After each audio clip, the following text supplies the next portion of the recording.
Père, du Fils, du Saint-Esprit. Amen.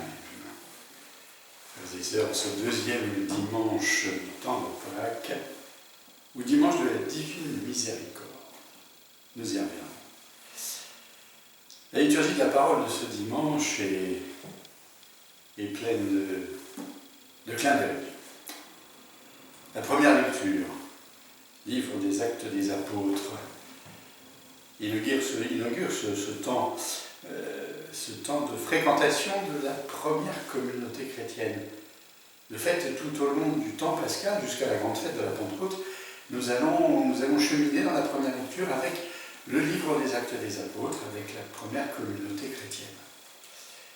Et nous sommes là au deuxième chapitre du livre des Actes des Apôtres, et l'auteur nous donne un résumé de la vie de la première communauté chrétienne. Les frères étaient assidus à l'enseignement des apôtres, à la communion fraternelle, à la fraction du pain et aux prières. Puis un peu plus loin, chaque jour d'un même cœur, ils fréquentaient assidûment le temple, ils rompaient le pain dans les maisons et prenaient leur repas avec allégresse et simplicité du cœur. Premier clin d'œil. Quand Luc écrit le livre des Actes des Apôtres, puisqu'il en est l'auteur, de fait, les premiers témoignages écrits des apôtres commencent à circuler dans la communauté chrétienne.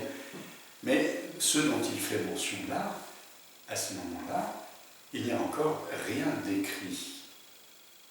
D'où l'importance de l'enseignement des apôtres. La tradition, c'est comme cela que les apôtres, par leur annonce de la résurrection, leur annonce de la bonne nouvelle de la présence du ressuscité, vont commencer à témoigner. Cela va durer une bonne vingtaine d'années avant que ne commencent à être écrits mis par écrit les premiers témoignages des apôtres. Retenons de ce passage des Actes ces premiers versets qui ouvrent et qui nous donnent le résumé de la vie de la communauté chrétienne, avec 4 points.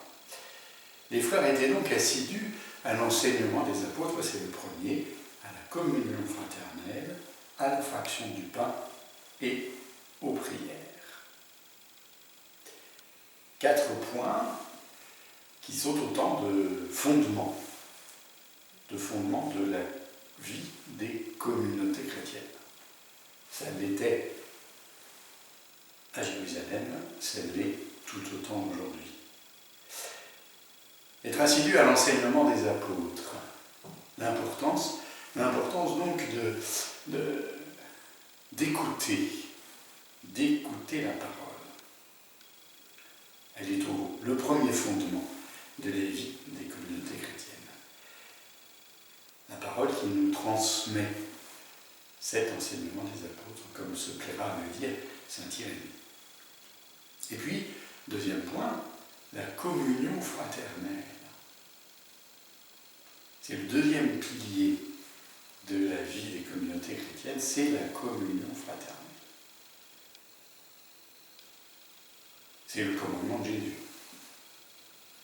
C'est à l'amour que vous aurez les uns pour les autres qu'on reconnaîtra que vous êtes mes disciples. La parole que nous lisons, que nous nous efforçons d'accueillir, cette parole se transcrit dans nos vies, dans notre manière d'être. Troisième point, les apôtres les frères étaient assidus à la fraction du pain. On appellerait ça aujourd'hui la messe, l'Eucharistie. La rencontre avec le ressuscité. C'est le troisième fondement de la communauté chrétienne. Assidus à la fraction du pain.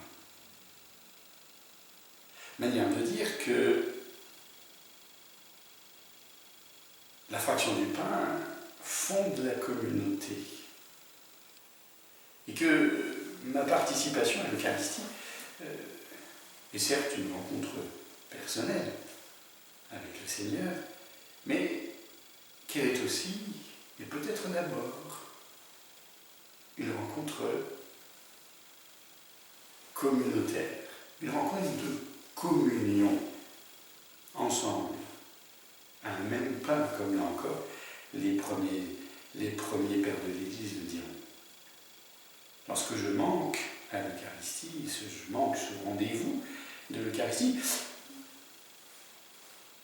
c'est à moi que ça la manque, bien sûr, mais c'est aussi, et peut-être d'abord, à la communion fraternelle.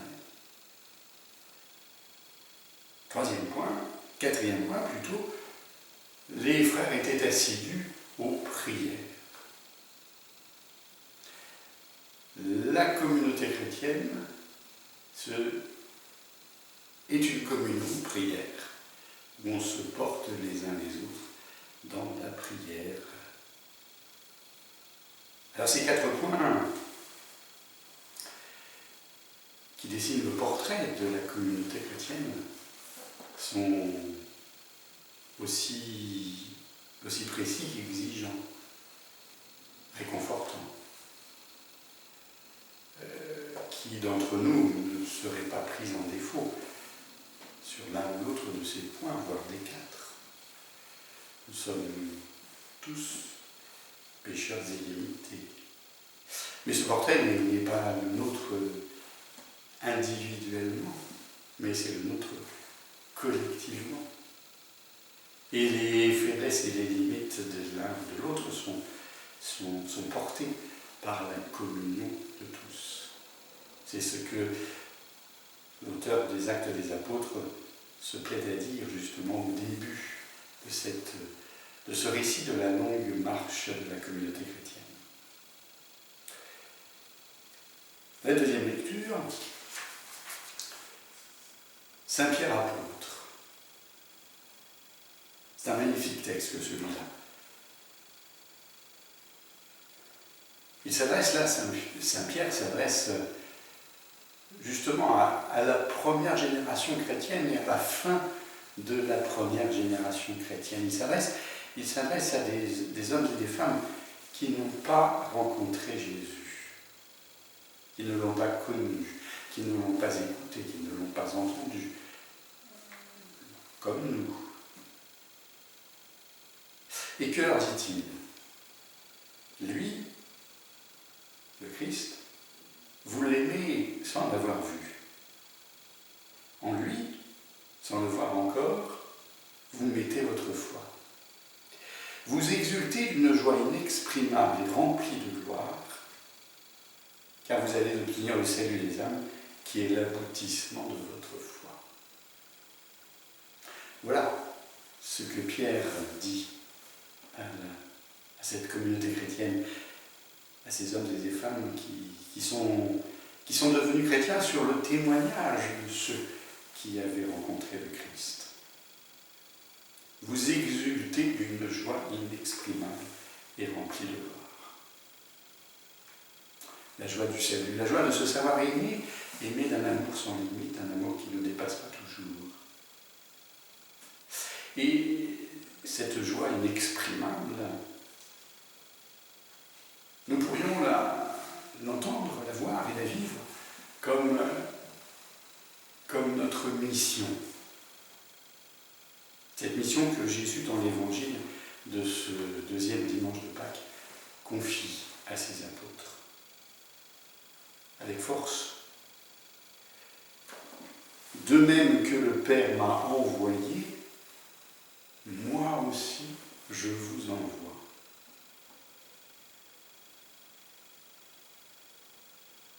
Jésus s'est incarné en notre humanité pour témoigner de l'amour infini du Père. Eh bien, c'est de cette manière-là, de même que le Père m'a envoyé, c'est de cette même manière que le Christ nous envoie, chacun d'entre nous, et toute son Église. Moi aussi, je vous envoie. Je vous envoie témoigner donc de de cet amour inexprimable du Père, source d'une joie que nous ne pourrons jamais mesurer. Alors en ces temps de confinement, nous pensons à nos malades, à nos familles, à nos proches, eh bien, entendons cette mission que le Seigneur nous confie. Cette mission d'être témoin de la joie du Père. En ce deuxième dimanche de la Pâque, qui est aussi donc le dimanche de la miséricorde. Et oui, la miséricorde, c'est bien sûr la victoire du Christ, c'est la victoire de l'amour, c'est le pardon, c'est cet amour qui nous dépasse, c'est la sollicitude de Dieu à notre égard. C'est tout cela en même temps, et c'est en même temps infiniment plus. Parce que la miséricorde de Dieu n'est pas une qualité de Dieu, un attribut de Dieu, pour reprendre le langage technique. Non, la miséricorde, on pourrait dire, la miséricorde, c'est le visage de Dieu pour nous. Il le dépasse tellement, il est tellement infiniment plus que nous, notre Créateur. Et pourtant, il se penche vers nous. Comme le dit le psaume, qu'est-ce que l'homme pour que tu t'intéresses à lui? Le Fils de l'homme, que tu en prennes souci. Eh bien oui, ce regard attentif de Dieu, c'est la miséricorde. Et c'est cette attention miséricordieuse de Dieu que le Seigneur nous transmet aussi.